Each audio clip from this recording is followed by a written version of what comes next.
I want to cover now the background to the Gospels as we think about the course life of Christ and how the background serves as a guide for discerning how Matthew, Mark, Luke, and John are working through the life of Jesus, and how my history also impact the way we interpret these sections called the Gospels.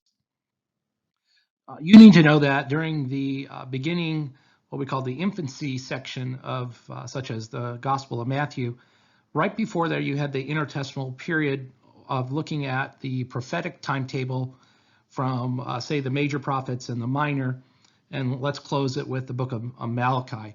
So from that period of book of Malachi to the writings of Matthew, you have the intertestamental periods of about 400 years where there's no prophetic utterances taking place. There's silent years. We don't have much scripture written about it. There's no direct revelation from God. And when you look at the political and spiritual tension, it was mainly on synagogue life and the Sanhedrin life, the religious community of the nation of Israel. When we think through more here, the historical background, the periods of time, know that the time of the Persian period from 539 to 334, the key point would be the Jews were allowed back into the land, and you have the rebuilding of the city of Jerusalem, finding that in Nehemiah and also the book of Ezra. Continue through the different periods of time, such as the Greek period from 334 to 166, we're getting closer to the timing of Jesus' birth. And Alexander was the ruler, and he brought the Greek language and culture to the Middle East as well. There was the Hellenization of the Middle East and also Roman occupation in a time where you look at such as the country of Italy. By first century, 4 languages were largely spoken. Greek, Latin, Aramaic, and Hebrew were spoken by the people and how they talked and interacted, largely based on their ethnicity. You have the time period of the Ptolemies from 323 to 198. The Septuagint was translated from Hebrew to Greek, and this was given Egypt and Palestine handed over to Alexandria as the main capital, largely an ethnic compromise as you think about this period of time.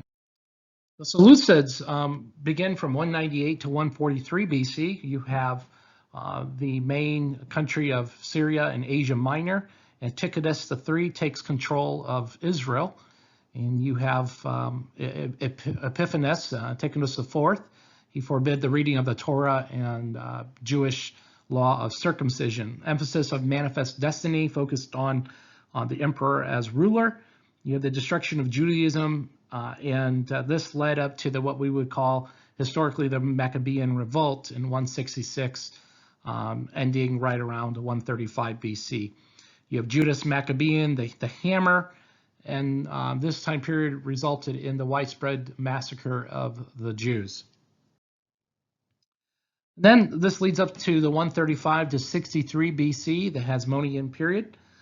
This was the time of the Pharisees, the development of the different sects in early Judaism, and the power of the priests and the high priests took on paramount, pivotal moments within the life of the nation of Israel. Now we end here as thinking through the Roman period. This is bringing us up into the period of the birth of Jesus Christ.